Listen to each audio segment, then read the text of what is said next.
समस्त शिव प्रेमियों को मंजू पंत का यथा योग्य।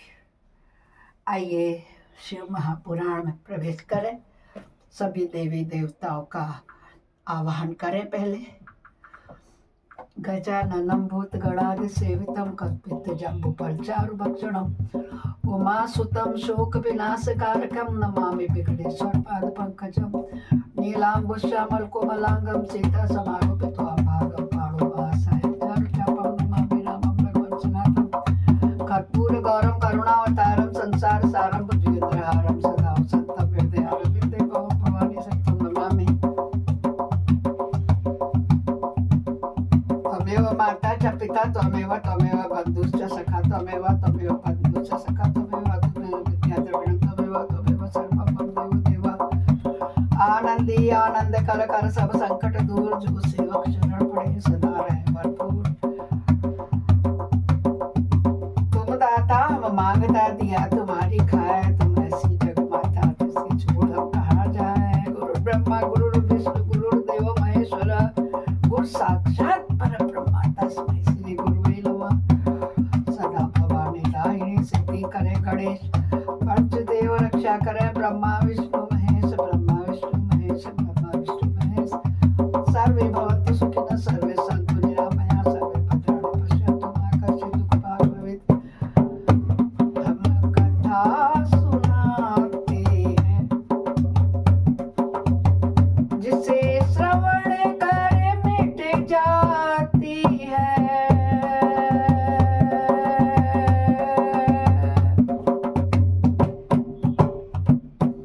जिसे श्रवण कर मिट जाती है जन्म जन्म की व्यथा।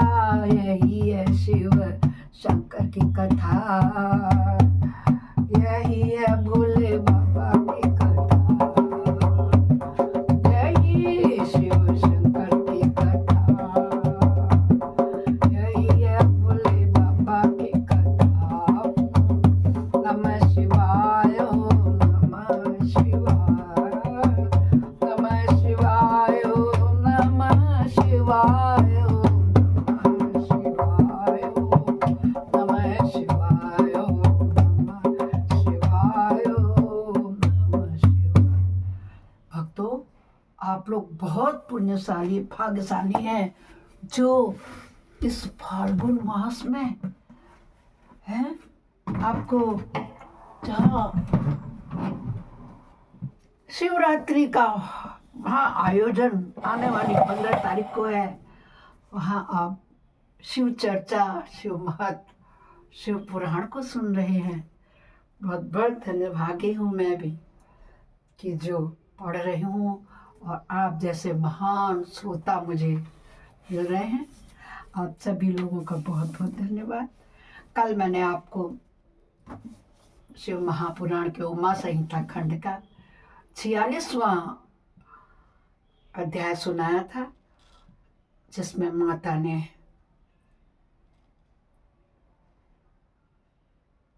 महिषासुर का व्रत किया था। महिषासुर का वध किया था। आज उसके शरीर से सरस्वती का आविर्भाव होगा। उनके रूप की प्रशंसा सुनकर शुंभ का उनके पास दूध भेजना। दूध के निराश लौटने पर शुंभ का क्रमशः धूर्व विलोचन चंड मुंड तथा रक्तबीज को भेजना। देवी के द्वारा उन सबको मारा जाना। यह है तुम्हारा अध्याय 47वां। ऋषि कहते हैं पूर्व काल में शुंभ और निशुंभ नामक 2 प्रतापी दैत्य थे जो आपस में भाई भाई थे। उन दोनों ने चराचर प्राणियों सहित समस्त त्रिलोकी के राज्य पर बलपूर्वक आक्रमण किया। उनसे पीड़ित हुए देवताओं ने हिमालय पर्वत की शरण ली और संपूर्ण अभिष्णों को देने वाली सर्वभूत जननी देवी उमा का स्तवन किया। कैसे स्तवन किया? सब लोग मन मन में हाथ जोड़ लीजिए और मैं बोल रही हूँ, कानों से श्रवण कीजिए, मन से मनन कीजिए। वो बोले, हे महेश्वरी देवी आपकी जय हो। दुर्गा देवी अपने भक्तजनों का प्रिय करने वाली देवी आपकी जय हो। आप तीनों लोकों की रक्षा करने वाली शिवा है, आपको बारंबार नमस्कार है। आप ही मोक्ष प्रदान करने वाली अम्बा है, आपको बारंबार नमस्कार है। आप समस्त संसार की उत्पत्ति स्थिति और संहार करने वाली हैं, आपको नमस्कार है। कालिका और तारा रूप धारण करने वाली देवी आपको नमस्कार है। छिन्नमस्ता आपका ही स्वरूप है, आप ही श्री विद्या है, आपको नमस्कार है। भुवनेश्वरी आपको नमस्कार है। भैरव रूपिणी आपको नमस्कार है। आप ही बगलामुखी धूमावती हो, आपको बारंबार नमस्कार है। आप ही त्रिपुर सुंदरी मातंगी है, आपको बारंबार नमस्कार है। अजिता, विजया, जया, मंगला और विलासिनी, ये सभी आपके ही विभिन्न रूपों की संज्ञा है। इन सभी रूपों में आपको नमस्कार है। गौगद्री माता अथवा कामधेनु रूप में आपको नमस्कार है। घोर आकार धारण करने वाली आपको नमस्कार है।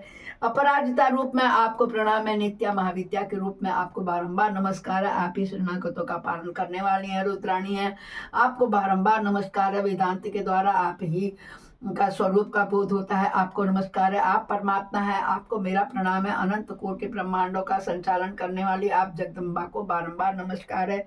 देवताओं के इस प्रकार स्तुति करने पर वरदायिनी एवं कल्याण रूपिणी गौरी देवी बहुत प्रसन्न हुई। उन्होंने समस्त देवताओं से पूछा, आप लोग यहाँ किसकी स्तुति करते हैं? तब उन्हें गौरी के शरीर से एक कुमारी प्रकट हुई। वह सब देवताओं को देखते देखते शिव शक्ति से आदर पूर्वक बोली, हे माँ, ये समस्त स्वर्गवासी देवता निशुंभ और शुंभ नामक प्रबल दैत्यों से अत्यंत ही पीड़ित हो अपनी रक्षा के लिए मेरी स्तुति करते हैं। पार्वती के शरीर कोष से वह कुमारी निकली थी, इसलिए कौशिकी के नाम से प्रसिद्ध हुई। कौशिकी ही साक्षात शुंभासुर का नाश करने वाली सरस्वती है। उन्हीं को उग्रतारा महोग्रतारा भी कहा गया। माता के शरीर से स्वतः प्रकट होने के कारण वे इस भूतल पर मातंगी भी कहलाती हैं। उन्होंने समस्त देवताओं से कहा, तुम लोग निर्भय रहो, मैं स्वतंत्र हूँ, अतः किसी का सहारा लिए बिना ही तुम्हारा कार्य सिद्ध कर दूंगी। ऐसा कहकर वे देवी तत्काल वहां से अदृश्य हो गई। बोलो दुर्गा माता की जय। ये प्रसंग मैंने आपको दुर्गा सप्तशती में सुनाया था ना, हाँ याद है आप लोगों को? थैंक यू, धन्यवाद धन्यवाद। एक दिन शुंभ और निशुंभ के सेवक चंड मुंड देवी ने देखा और मुंड ने देवी को देखा। उनका मनोहर रूप नेत्र को सुख प्रदान करने वाला था। उसे देखते ही मोहित हो सुदबुद्ध होकर पृथ्वी पर गिर पड़े। फिर होश में आने पर अपने राजा के पास गए और प्रारंभ से सारा वृत्तांत बताकर बोले, महाराज, हम दोनों ने एक अपूर्व सुंदरी नारी देखी है जो हिमालय के रमणीय शिखर पर रहती है और सिंह पर सवारी करती है। चंड मुंड की यह बात सुनकर महान असुर शुंभ ने देवी के पास सुग्रीव नामक अपना दूत भेजा और कहा, दूत, हिमालय पर कोई अपूर्व सुंदरी है, तुम वहां जाओ और उसे मेरा संदेश कहकर उसे यत्न पूर्वक यहाँ ले आओ। यह आज्ञा पाकर दानव शिरोमणि सुग्रीव हिमालय पर गया और जगदम्बा महेश्वरी से इस प्रकार बोला। दूत क्या बोला? हे देवी, दैत्य शुंभासुर अपने महान बल और विक्रम के लिए तीनों लोकों में विख्यात है। उसका छोटा भाई निशुंभ भी वैसा ही है। शुंभ ने मुझे तुम्हारे लिए पास दूत बनाकर भेजा है, इसलिए मैं यहाँ आया हूँ। सुरेश्वरी, उसने जो संदेश दिया है उसे इस समय सुनो। मैंने समरांगण में इंद्र आदि देवताओं को जीतकर उनके समस्त रत्नों का अपहरण कर लिया है। यज्ञ में देवता आदि के लिए हुए देव भाव का मैं स्वयं ही उपभोग करता हूँ। किसने कहा है ये? निशुंभ ने। दूत सुग्रीव के द्वारा। किससे करे? देवी माँ से। मैं मानता हूं कि तुम स्त्रियों में महारत्न हो, सब रत्नों के ऊपर स्थित हो, इसलिए तुम काम जनित रस के साथ मुझको अथवा मेरे भाई को अंगीकार कर लो। दूत के मुंह से शुंभ का यह संदेश सुनकर के भूतनाथ भगवान शिव की प्राण बल्लभा माया ने इस प्रकार का देवी क्या बोली, दूत, तुम सच कहते हो, तुम्हारे कथन में थोड़ा सा भी असत्य नहीं है, परंतु मैंने पहले से एक प्रतिज्ञा कर ली है, उसे सुनो। जो मेरा घमंड चूर कर देगा, जो मुझे युद्ध में जीत लेगा, उसी को मैं अपना पति बनाऊंगी, दूसरे को नहीं। यह मेरी अटल प्रतिज्ञा है। इसलिए तुम शुंभ और निशुंभ को मेरी यह प्रतिज्ञा बता दो, फिर इस विषय में जैसा उचित हो वैसा ही करेंगे। देवी की यह बात सुनकर दानव सुग्रीव लौट गया। वहां जाकर उसने विस्तार पूर्वक राजा को सब बातें बताई। दूत की बात सुनकर उग्र शासन करने वाला शुंभ कुपित हो उठा और बलवानों में श्रेष्ठ सेनापति धूम्राक्ष से बोला, धूम्राक्ष, हिमालय पर कोई सुंदरी रहती है, तुम शीघ्र वहां जाकर जैसे भी वहां यहाँ आए उसे उसी तरह से यहाँ पकड़ लाओ। असुर प्रवार उसे लाने में तुम्हें भय नहीं मानना चाहिए। यदि वो युद्ध करना चाहे तो तुम प्रयत्न पूर्वक उसके साथ युद्ध भी कर लेना। शुंभ की ऐसी आज्ञा पाकर के दैत्य धूम्र विलोचन हिमालय पर गया और उसने उमा के अंश से प्रकट हुई भगवती भुवनेश्वरी से कहा, नित्यमिनी, मेरे स्वामी के पास चलो, नहीं तो तुम्हें मरवा डालूंगा। मेरे 60,000 असुरों की सेना है। देवी बोली, वीर तुम्हें दैत्यराज ने भेजा, यदि मुझे मार ही डालोगे तो क्या करूंगी, परंतु युद्ध के बिना मेरा वहां जाना असंभव है, मेरी ऐसी मान्यता है। देवी के ऐसा कहने पर दानव धूम्र विलोचन उन्हें पकड़ने के लिए दौड़ा, परंतु महेश्वरी ने के उच्चारण मात्र से उसको भस्म कर दिया। तभी से वे देवी इस भूतल पर धूमावती कहलाने लगी। उनकी आराधना करने पर वे अपने भक्तों के शत्रुओं का संहार कर डालती थी। धूम्राक्ष के मारे जाने पर अत्यंत कुपित हुए देवी के वाहन सिंह ने उसके साथ आए समस्त असुर गणों को चबा चबा डाला। जो मरने से बचे हुए भाग खड़े हुए। इस प्रकार देवी ने दैत्य धूम्रलोचन का मार डाला। इस समाचार को सुनकर प्रतापी शुंभ ने बड़ा क्रोध किया हुआ अपने दोनों ओठों को दांतों से दबा कर रखा। उसने क्रमशः चंड मुंड और रक्तबीज नामक असुरों को भेजा। आज्ञा पाकर वे दैत्य उस स्थान पर गए जहां देवी विराजमान थी। अणिमा आदि सिद्धियों से सेवित तथा अपनी प्रभाव से संपूर्ण दिशाओं को प्रकाशित करती हुई भगवती सिंह वाहिनी को देखकर वे श्रेष्ठ दानव बोले, देवी तुम शीघ्र ही शुंभ और निशुंभ के पास चलो, अन्यथा तुम्हें गण और वाहन सहित मरवा डालेंगे। शुंभ को अपना पति बना लो, लोकपाल आदि भी उनकी स्तुति करते हैं। शुंभ को पति बना लेने पर तुम्हें इस महान आनंद की प्राप्ति होगी जो देवताओं के लिए भी दुर्लभ है। उनकी ऐसी बात सुनकर के परमेश्वरी अम्बा मुस्कुराई, सरस मधुर वाली में बोली। क्या बोली? देवी ने कहा, अद्वितीय महेश्वर पर ब्रह्म परमात्मा सर्वत्र विराजमान है, जो सदाशिव कहलाते हैं। वेद भी उनके तत्व को नहीं जानते, फिर विष्णु आदि की भी तो बात ही क्या है। उन्हीं सदाशिव की मैं सूक्ष्म प्रकृति हूँ, फिर दूसरे को पति कैसे बना सकती हूँ। सिंहनी, सिंह में सवार सिंहनी, सिंहनी कितनी कामातुर क्यों न हो जाए, पर वह गीदड़ को कभी अपना पति नहीं बनाएगी। क्या बात कह दिया। बोलो दुर्गा माता की जय। हथनी गधे को और बाघिन खरगोश को कभी भी नहीं वरेगी। हे दैत्यो, तुम सब लोग झूठ बोलते हो, क्योंकि काल रूपी सर्प की फंदे में फंसे हुए हो।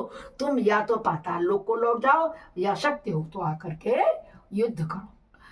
देवी को यह क्रोध पैदा करने वाला वचन सुनकर वे दैत्य बोले, हम लोग अपने मन में तुम्हें अबला समझकर मार नहीं रहे थे, परंतु यदि तुम्हारे मन में युद्ध की ही इच्छा है तो सिंह पर सुस्थिर होकर बैठ जाओ और युद्ध के लिए आगे बढ़ो। इस तरह वाद विवाद करते हुए उनमें कलह बढ़ गया और समरांगण में दोनों दलों पर तीखे बाणों की वर्षा होने लगी। इस तरह उनके साथ लीलापूर्वक युद्ध करते हुए परमेश्वर जी ने चंड मुंड के सहित महान असुर रक्तबीज को मार डाला। वे देवभैरी असुर द्वेष बुद्धि करके आए थे, तो फिर वह अंत में उन्हें उस उत्तम लोक गति की प्राप्ति हुई जिसमें देवी के भक्त जाते हैं, क्योंकि वो देवी के द्वारा मारे गए थे। अत श्री महापुराण शिव पुराणे उमा संहिता खंडे अध्याय 47 संपूर्णम। बोलो शंकर भगवान की जय होवे।